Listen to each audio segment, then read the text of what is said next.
Vanakkam, namaste, and hello, everyone. Welcome to the fourth episode of Inside the Minds of Great Yogis. In today's episode, we have a very special guest joining us. To start off, she's a yoga teacher with 15 years of experience teaching yoga. She's currently teaching online and creates digital experiences for new and experienced students and has led yoga retreats locally and worldwide. She's also trained in conflict resolution and nonviolent communication and teaches workshops that integrate yogic practices, Buddhist wisdom, and conflict resolution skills and strategies. Ladies and gentlemen, it is an absolute honor to say that she's been my yoga teacher when I was only 8 years old, a decade ago. Let's give a big round of applause to Farah Nazarali. Thank you so much. It's so wonderful to be with you and to share the practice of yoga because it's been such a blessing and good fortune in my own life. Hello, Farah. Thank you so much for joining us. It's absolutely a pleasure to be here with you and connect with you after so many years. And I cannot wait to hear your experience and your perspective of yoga. So, to start off, can you tell me about how did your journey of yoga start?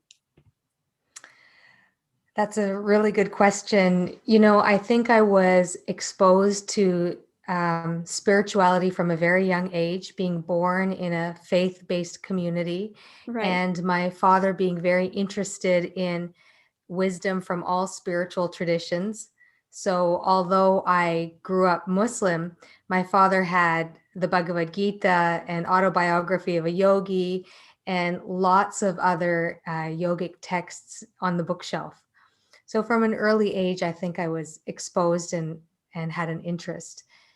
And then I think, in my 20s, I was looking for flexibility and I was looking for peace of mind. Right. And that really brought me to yoga as it's practiced in North America. And that really fit what I was looking for. And then many, many years later, I encountered a yoga master and began studying with him. And that really opened it opened and broadened my understanding of yoga in so many ways, and really gave me a deeper appreciation and love for all of the various practices of yoga. Wow, that's so beautiful. I love how you described that so short and sweet, and that was very beautiful to hear about your journey. And I really like the transition to how you came into North America, and I'm sure you're an amazing yogi, and you've inspired me personally, and you've been a positive influence to even start my own organization. So I'm super grateful to you. And coming into my next question, what is your preferred style of yoga? So there are different styles, Patanjali, Kriya, Hatha, hot yoga. What is your preferred style?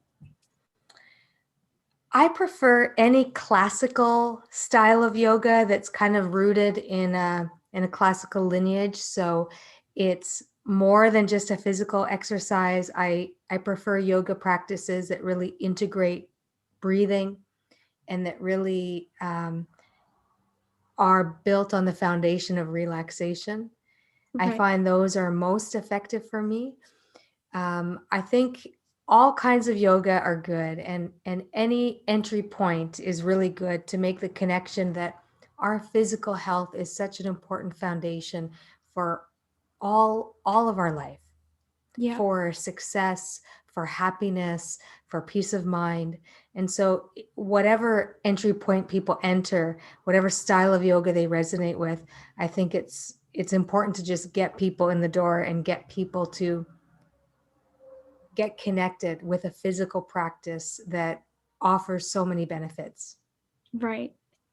Now, coming into the next question, what makes your teaching style specifically unique?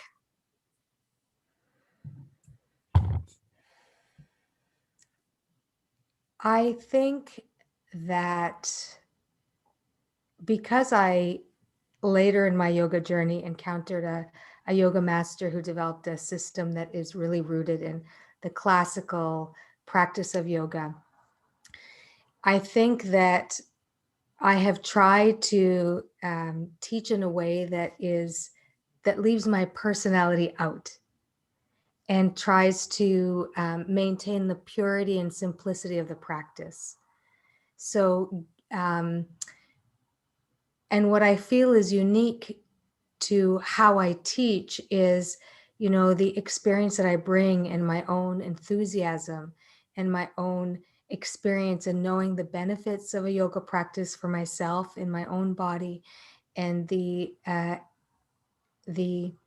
experience of seeing how it can be adapted and how it can be used for other people in so many different contexts.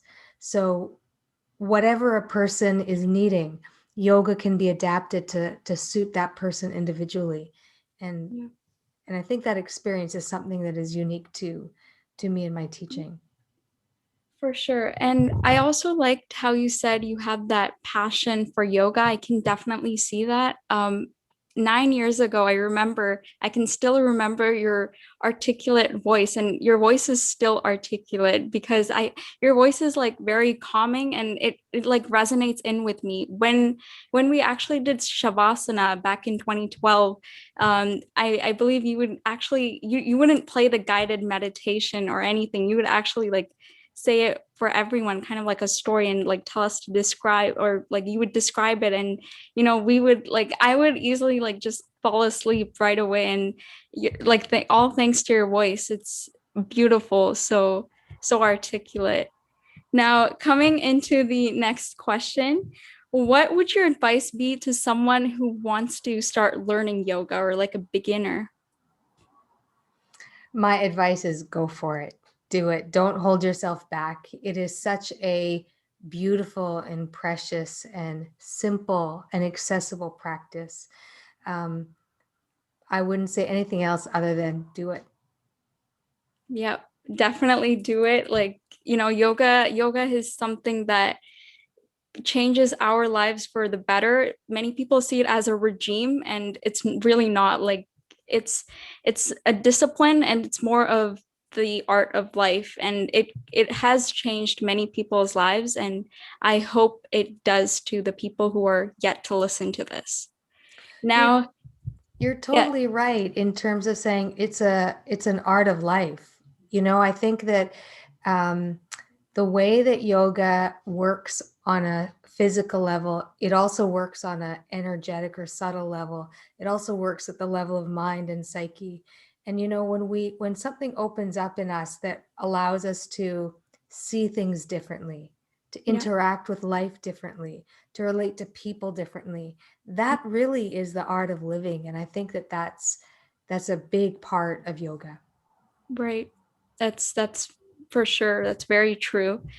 And coming to the next question, the pandemic has changed so many of our lives. We are adapting to the new normal, and which brings me to the question, how are you liking online teaching? How has it been for you? I am so grateful for technology that it's allowed me to stay connected to students. It's allowed me to stay connected to my teaching. It's allowed me to offer something of benefit that has been very, very needed at a time of stress. And it's not the same as in person. Right. So I think that what I've learned is that I'm very grateful to it, and it's definitely going to be a bigger part of my teaching moving forward. But I Yeah. definitely see that in-person retreats, in-person workshops um, are equally, if not more valuable. Yeah. And so I think it's exciting for me to be able to have both, because prior to the pandemic, I was not interested in teaching online. I Yeah. was not interested in offering online courses. So it really allowed me to step into the digital realm in terms of my teaching and and my workshops and even retreats. And so I'm very, very grateful that I had the resources and capacities to do that. I had help from outside people who could help me do that. And I am so looking forward to having retreats in person. Yeah. I like how you said that because online the digital world is like evolving every day, and like we are right now, we're connected through the same, the digital world. And I feel like in person has a huge difference within yoga, anything like fitness related. For yoga, that hands-on training is something many students are kind of missing. And like I find that a lot of my friends, especially who do yoga, kind of miss that. So in person is something we all miss, and I hope this changes and we can all get back to the in person. But we're also super grateful for the digital world as well. So Yes, and I yeah, think both are necessary. for sure. Yeah. And how has the pandemic affected your yogic practices and classes? I've been very fortunate. I've been very fortunate that the pandemic gave me time Yeah. to really spend more time doing my practice, Right. to be able to dive a little bit deeper. And I've always wanted to really explore pranayama, even to explore pranayama more, the breathing Yeah. practices. So the pandemic really gave me that time. Um, it's really been a blessing and good fortune for me. And I think part of that is my husband and I were really poised to take advantage of stepping into the digital realm. He used to work as a children's entertainer, so he had all the expertise and knowledge and technology and skills to be able to make videos, to be able to set up my studio so that I can teach. And I also had some experience doing podcasting. Oh, okay. So I had a little bit of experience with the digital realm. So I think that we were very, very lucky that we were well poised to step into the digital world at that time. And that also the pandemic gave me extra time that I could actually devote more time to my practice. Wonderful. I think the pandemic has definitely given us more like time to kind of work on ourselves. And many people are, as of now, are very aware about yoga, which I'm super glad about. And I hope it continues to grow as well. Because yoga is like a medicine and has the power to change so many of our lives if taken into practice and if you're consistent with that as well. Now, coming to one of my favorite segments, I have some hot yoga questions for you. So, to start off, do you have a favorite yogi or guru that inspires you? 100%. Sri Paramhans Swami Maheshwarananda. He is the Okay. founder of Yoga in Daily Life, the system. He's Okay. definitely a huge inspiration in my life. All right. That And I would say there are some books that have been a real big inspiration. One is Autobiography of a Yogi by Paramhans Yogananda. And there's also a documentary film based on the book, and that's been a big inspiration for me.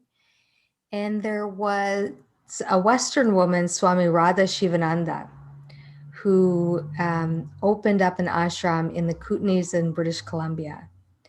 And she's no longer in physical form. And her teachings and her books have also been a great inspiration to me. Wonderful. I like how you described that, and huge shout out to the yogis and yogacharyas that Farah has mentioned. You guys are doing wonderful and keep inspiring everyone with yoga. So the next question I have for you is, let's say you were to do yoga with a celebrity, who would you choose and why? With a celebrity. Oh gosh. I don't feel at all connected to celebrity culture. However, so it's so hard for me to answer that question. Gosh. Um, can we come back to that? All right, yeah, for sure. What are your top three favorite yoga poses or Well, asanas? I would say Shavasana is one of my favorites because it's such an incredible feeling that arises when the body and mind are relaxed. Yeah. And I think, relaxation and peace is something we all desire. And Shavasana is so simple that, doesn't matter your flexibility or ability or age, everyone can do it. So I would say that's one of the top ones. I like Shavasana too. Shavasana is amazing. Yeah, it's absolutely wonderful. I do like Sukhasana or meditation pose.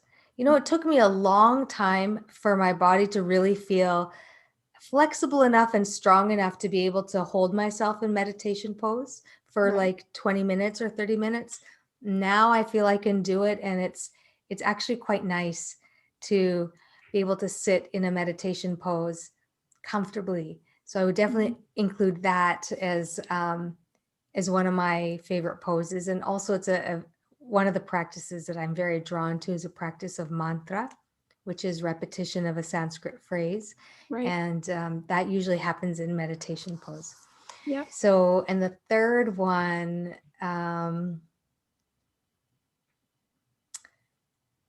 I really love the sun salutations. It's such a beautiful sequence of poses. And I remember my guru once said the first guru was the first ray of sun that shone upon the earth. And whenever I see the sun and I think about its life-giving powers and capacity, that it shines equally for all. It is a life-giving source of energy. All of our food contains the energy of the sun. When I think of that, I really resonate with the sun salutation as a way of honoring and revering the sun as a source of nourishment in our lives. Yeah. Vitamin D is super duper important. Like get out in the sun, everyone. So important. Practicing yoga outside is something very nice, especially doing sun salutations outside with the beautiful Mr. Sun. It's such a great vibe. So definitely I love all the top 3 yoga asanas and poses that you've mentioned. Now to the next question. Imagine you're on the cover of a yoga magazine. What pose would you strike and why? I think about this a lot because I think that there is an overemphasis on acrobatic poses on the cover of yoga magazines, and I think overrepresented in media. Yeah. And I think that is a detriment to yoga because it gives us perception that yoga is about flexibility, or yoga is 100%. just for young people, or that you have to be able to do certain things to be able to practice yoga, which is so far from the truth. And often, sometimes when I meet people and I tell them I teach yoga, they're like, "Oh, I can't do that. I'm not flexible enough." So that idea really exists in the culture of people's mindset. So I would definitely choose a pose that's really accessible. And one of the poses I really like, just in terms of how it looks, is tree pose, Oh, yes. Vrikshasana, which is such a beautiful pose. I think most people can do it quite easily. It represents the stability, I think, that comes when we practice yoga, the balance that comes. So I think I would probably choose that one. Yeah, I really like how you said the tree pose. I feel like it goes with the nature, like Mother Earth, and it's such a very nice, like greeny vibe I'm getting from that. So that's wonderful. And coming back to the question where I asked about doing yoga with a celebrity, which one would you choose? Like it can honestly be a guru as well. Like for example, for me, it's personally BKS Iyengar, Yogacharya BKS Iyengar. So by all means, you can shout out someone who would do yoga with. A famous person, someone that people would know, right? Someone, Someone, yeah, a name that like people would Sadhguru. recognize. Yeah. Um, Gosh, it's such a hard question.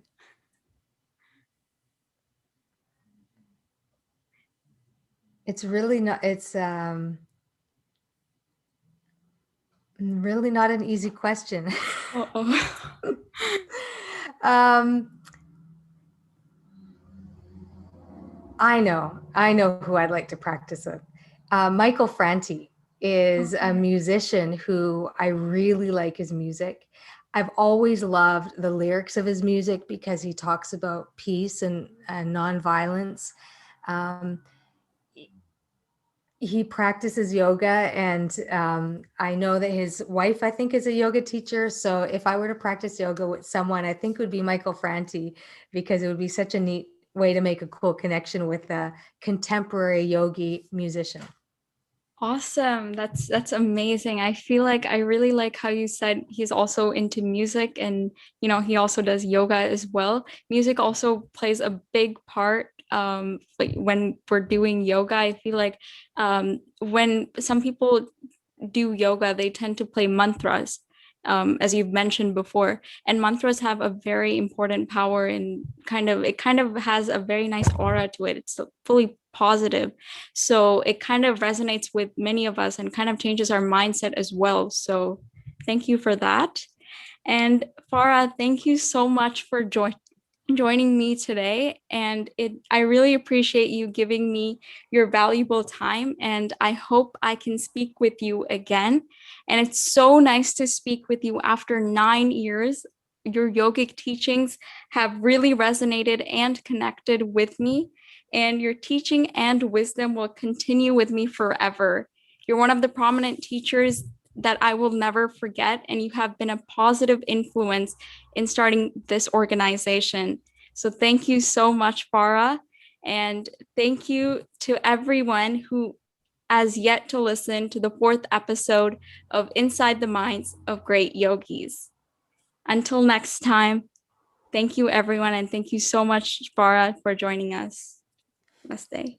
Thank you.